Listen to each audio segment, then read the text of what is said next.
Hello, welcome to IMO with me, Aaron Bastani. You can follow me on Twitter at Aaron Bastani. You can follow Novara Media on Twitter at Novara Media. Like, comment, and share this content under the hashtag IMO Bastani. Thanks for watching. So this week I want to talk about fully automated luxury communism.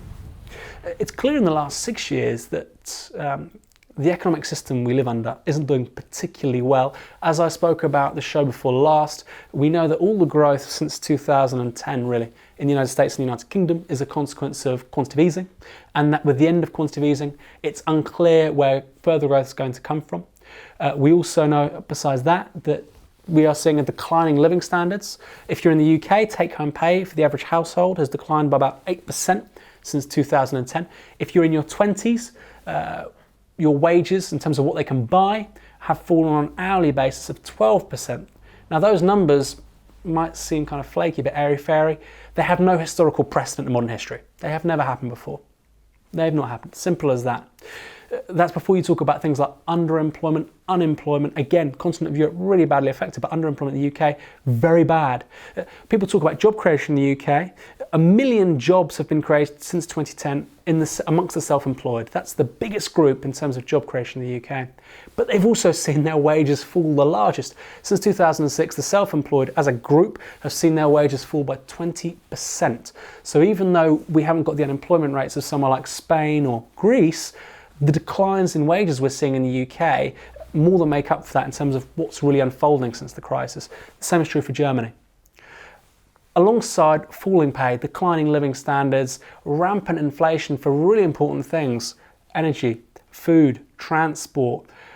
There's also, of course, as you probably all know, public account problems. So we're having big public sector deficits here in the UK. People talk about cuts to the public deficit. Again, it was something we touched upon in the show before last. The UK has a deficit of more than £100 million a year, and massive, unprecedented cuts to public spending aren't really addressing it. They're not really dealing with it. But public sector deficits are also a big problem in the United States, and again, much of the Eurozone. They're huge, and these cuts aren't really cutting it, literally. So it's clear that this is a really big problem. It's a crisis that's going to last for decades. I think it's terminal. I think it's going to last forever. And so given the scale of that crisis, you look around and you say, well, who has the answers? You look at Russell Brand, Park Life. You look at the Labour Party. You look at the Conservatives, the Lib Dems, the SNP even. And do they have the answers for all these things we're talking about? Historically unprecedented declining pay, huge public sector deficits, declining productivity, profitability, all these things. Now, I don't really care about profitability, but that's a problem if you're a capitalist, right? Do they have any solutions? Do they have any ideas? And are those ideas embedded in the reality that surrounds us? I'm not so sure. And that's where fully automated luxury communism comes in, because it builds upon a very key presumption, but also observation that surrounds us, right? Which is this. Increasing spheres of work are no longer performed by humans, but instead of being automated. Intuitive examples are two. I'll give you two. First one, self-service checkouts in supermarkets, right? You go to Sainsbury's, you go to Tesco, and you put your thing through the self-service checkout. You probably take a few things as well, right? Yeah. You take 2 croissants, you pay for one, whatever. We've all done it. Self-service checkouts, that used to be performed by a human being, and now it's being performed by machine. It's been automated. That is just a microcosm of a process that essentially characterizes capitalism. An increasing amount of work is done by non-humans, by fixed capital, by automation, algorithms, rather than variable capital, wage labourers. Another great example in the UK is the underground. So at the moment there's this huge debate about automating the tube system. London Underground system, right? Driverless trains. And driverless trains will obviously happen at some point in the 21st century. Question is when they'll be safe enough. I mean, they will obviously at some point be probably safer than what we currently have. That will probably happen at some point. The question is when, obviously. So there's this big debate about automating the tubes. And in my view, automation, when it serves people and not profit, is what we call progress.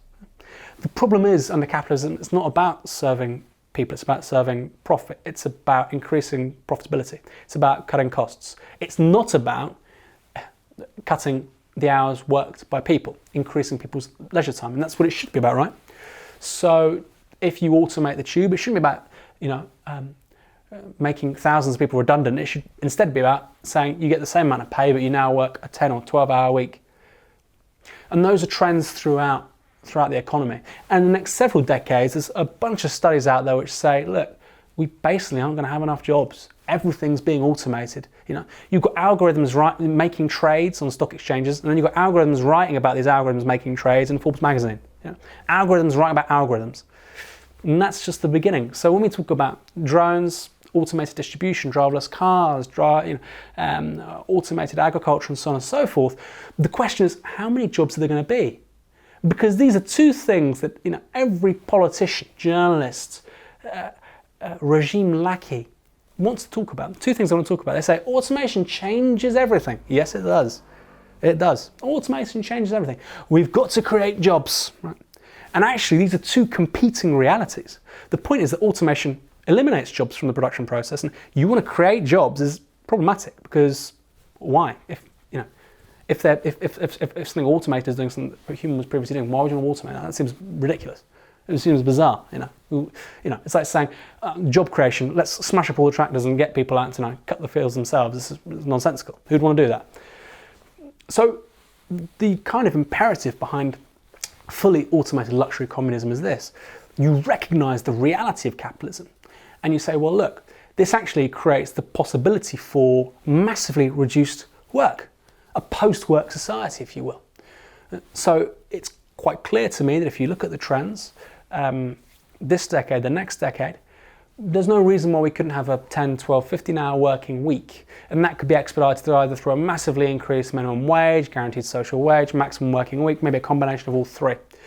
So you'd be working 10, 12, 15 hours a week. Now, what does that mean? 10, 12, 15 hours a week.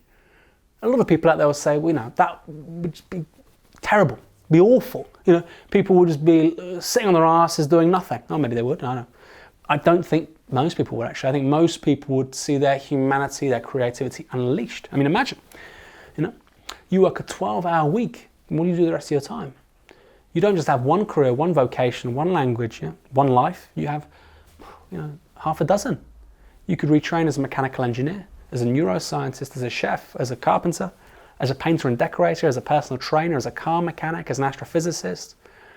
You could learn French, Swahili, or Hausa, Brazilian Portuguese. You could learn tango, flamenco, you name it. Right? That's what literally the life of meaning is, and that's what fully automated luxury communism is about. It's about experiencing and realizing one's humanity. That cannot be done through wage labor. That can only be achieved through what one might call organic living labor, which is mixing one's labor with the world, but not under compulsion of earning a wage, because that's never really done many people a favor. So that is what fully automated luxury communism is about. It's about observing the world around us, and it's about seeing all these processes, all these realities, the fundamental reality of capitalism, which is fixed capital replacing variable capital, automation replacing wage labor, and saying, hey, hang on a minute, let's take that and run with it, and let's change the world. What do you think? Please put your thoughts below in the comments. If you're working 12 hours a week, what would you do the rest of your time? I know I do, I'm gonna put it down there. Okay, that's all for this week. Like, share, comment on this video. Fully automated luxury communism, because nothing is too good for the working class. Bye.